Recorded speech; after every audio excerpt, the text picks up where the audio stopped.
Welcome to another installment of Upshot Smartshot webinars, Better Marketing in 15 Minutes. Today's topic is 2011 food trends, which means it's time for our annual series called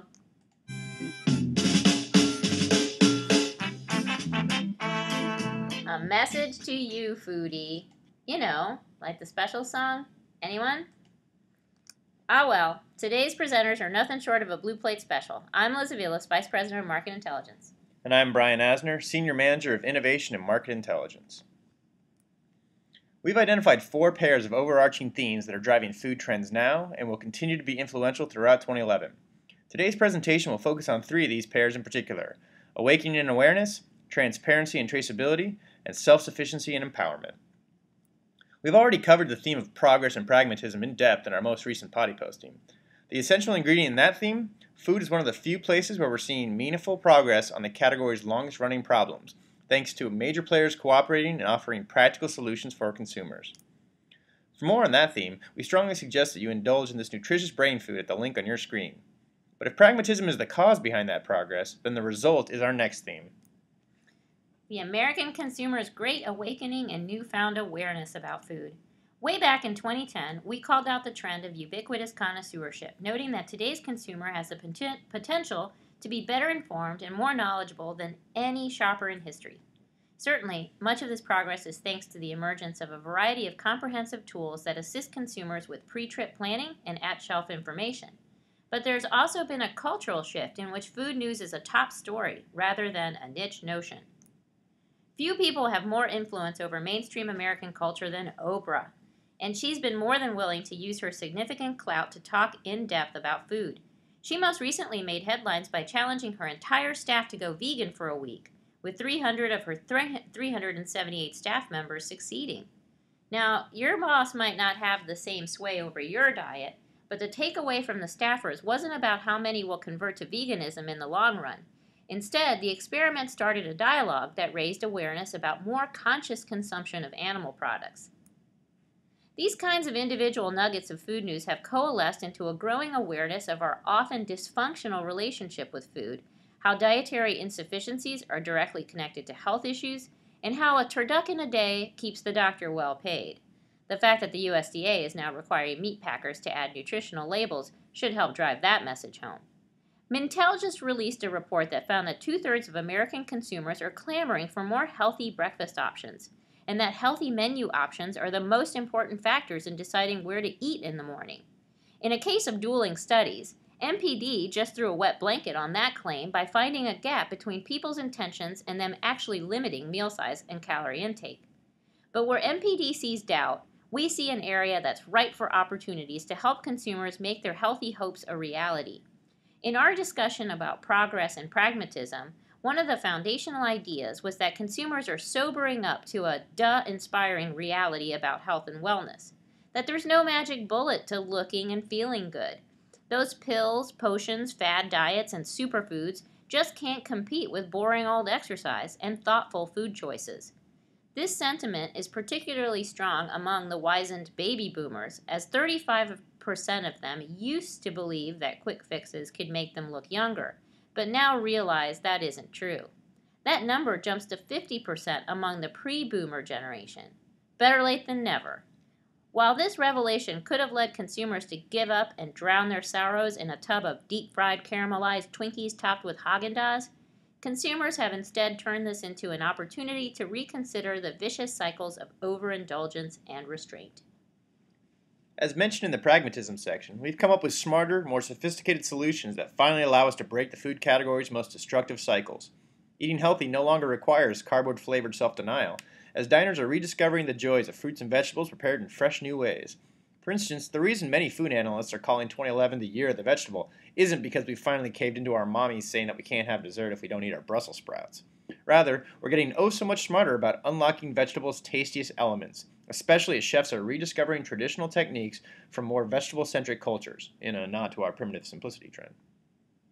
At the same time, our indulgences are becoming more sophisticated, replacing artery-clogging sweets with treats that have tangential benefits to accompany their tantalizing tastes. Think dark chocolate and red wine, which shouldn't be too much of a stretch for some upshotters. We'll also be happy to know that the USDA has, for the first time, acknowledged that there may be some benefits to consuming up to 2 alcoholic drinks per day. Mo, really? We're also finding comfort in comfort foods, which saw a strong resurgence during the recession as a response to future fear. It was reassuring to look backwards to nostalgic foods like meatballs, mac and cheese, and meatloaf. But as knowledge increases and confidence recovers, these comfort foods are getting reinvented in all kinds of clever ways, featuring playful experimentation, cross-cultural variances, and a general celebration of taking low-brow foods to previously unthinkable places. Heck, we're even seeing a growing number of sports bars serving upscale grub, often with gourmet twists on your typical pub fare. Speaking of bars, smart marketers are also making sure to remember the social side of eating, ranging from the food spotting iPhone app that's full of smartphone shots of delicious dishes, to Grub With Us, a community centered on dining where foodies can meet light-palated minds in their communities. In the bigger picture, consumers are also awakening to the connections between food and local economies. This isn't just about locavores supporting their farming neighbors.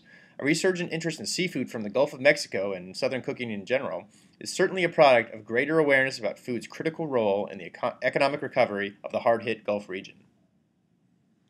Consumers are getting smarter about food's flavors, culture, and economic implications. It doesn't take a doctorate in dining to realize these folks are going to start asking questions about food safety too.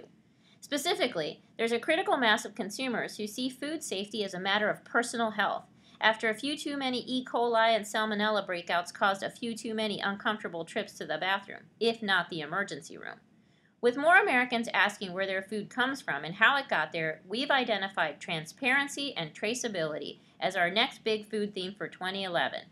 If we were like other trend trackers, we'd call this Traceparency or something equally goofy, but we respect you guys too much. This trend has less to do with eating and more to do with the renewed focus on everything about how this food is picked, raised, packed, labeled, transported, and sold. Again, technology is a big part of this story, but not the only piece, as traceability and transparency are being driven by cultural shifts as well. Nightly news shows are willing to lead with stories about food safety, and the public is willing to watch food industry documentaries like Food Inc. and King Corn. And if it matters to shoppers, then it matters to retailers. To no one's surprise, Whole Foods has been ahead of the curve for labeling systems for organic foods, humanely raised meat, and sustainably raised seafood. But to everyone's surprise, mass grocers like Costco are following suit as their consumers are increasingly asking for this information. Of course, people trust those labels when they come from Whole Foods, but there's greater skepticism when new symbols pop up from other food producers. The Grocery Manufacturers Association thought their Nutrition Keys front-of-pack labeling system would be enough self-regulation to placate their critics, but the initiative received a tellingly lukewarm response from the obesity-fighting First Lady. It's not quite as bad as the Smart Choices fiasco from a few years back, which was completely shuttered after shoppers realized that there's nothing smart about a label that touts Lucky Charms and Cracker Jack as part of a healthy diet. That kind of baloney might have worked in years past, but today's consumer is way too well equipped. They're living life in the OOC, and if you can't provide them with clear guidelines to the items they need, there are plenty of apps on their phones, websites on their home computers, and barcodes with traceability data to fill the gap. But transparency isn't just about more information. It's about delivering that information with clarity. Whole Foods recently acknowledged that their aggregate nutrient density index has failed to resonate because these labels just seem like white noise to their customers, which means that, wait a second, think about that. Whole Food shoppers, who are some of the most attentive, health-obsessed shoppers in history, are basically tuning out this scoring system because it doesn't communicate nutritional information through a quick, compelling story. What chance does a scoring system stand from a less reputable brand or retailer? Not much, unless they can deliver immediately understandable systems that are in line with common sense. In fact, Whole Foods has revamped their approach to focus on such simple and borderline hokey rules of thumb as all vegetables, especially leafy green ones, are awesome for you. Eat as many as you can stand. And a handful of seeds or nuts is an ideal snack, plus they give you those good fats we hear a lot about. In the irony of all ironies, Whole Foods is a couple of you betchas away from sounding like a Sarah Palin speech. Obviously, one huge story under the transparency theme is the requirement that more restaurants put their calorie counts right in front of our faces. But that radical transparency has gone to a whole nother level with Taco Bell's latest efforts. In a textbook case of our war on whiners trend, Taco Bell's been throwing the whole enchilada at a recent claim that their taco meat was allegedly lacking in, well, meat.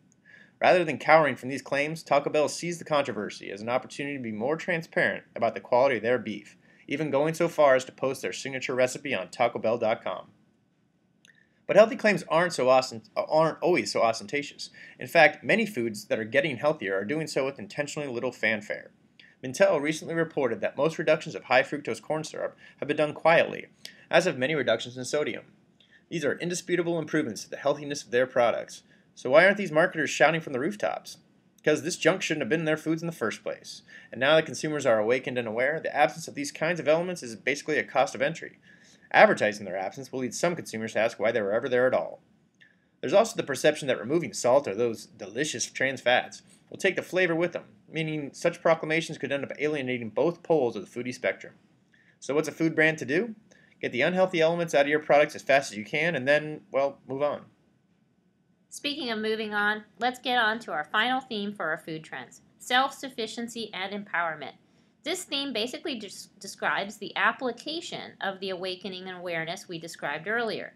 As consumers learn more about their food, they are more inspired and more comfortable intervening in small ways in food production and preparation processes. In the end, they're able to take control of their own food consumption and everything that comes with it, with the benefits ranging from freshness to fuller flavors to knowing that nothing funky's ended up in your food.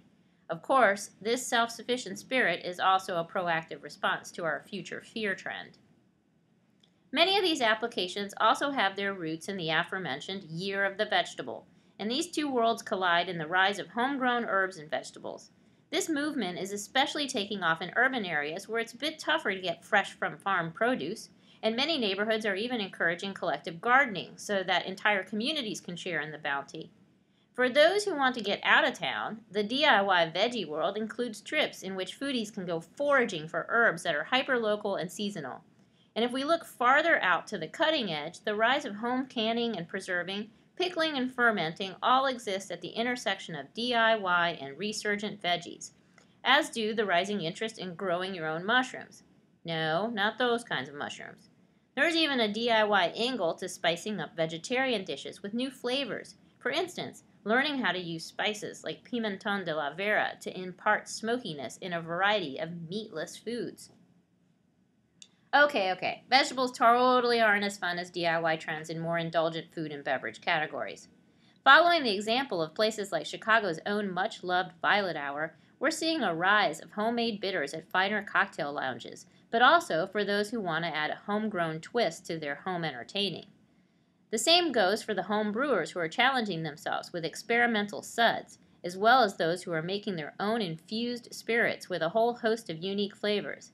Still others are creating their own carbonated beverages at home, adding an effervescent fizz to everything from fruit flavors to soft drink staples. And now we're getting word that homegrown tobaccos are on the rise. Clearly, there is no limit as to what American consumers are willing to take into and make with their own hands. So what's a big food brand to make of this self-sufficiency and empowerment theme? Do we expect Kraft's target audience to head out to forage for morel mushrooms and burdock? Of course not. But as these ingredients and tactics enter the national conversation, they will continue to expand the average consumer's comfort with unusual ingredients and tweaking old standbys. The more you can enable this self-sufficient empowerment, the better situated your brand will be as consumers' awareness increases across the board. Man, all this food talk has made us hungry, so let's wrap things up so we can go grab some grub. As we mentioned earlier, don't forget to round out this balanced meal of food trends with our newest potty posting, available at the link shown here. That'll take you to upshotstheawesomeblog.net, where we'll continue to follow food trends as well as our broader trends for 2011. Don't miss a morsel of this brain food. Be sure to follow us at twitter.com/upshotblog or sign up for email updates on the blog homepage. Bon appetit, mange bene, buen provecho, and enjoy.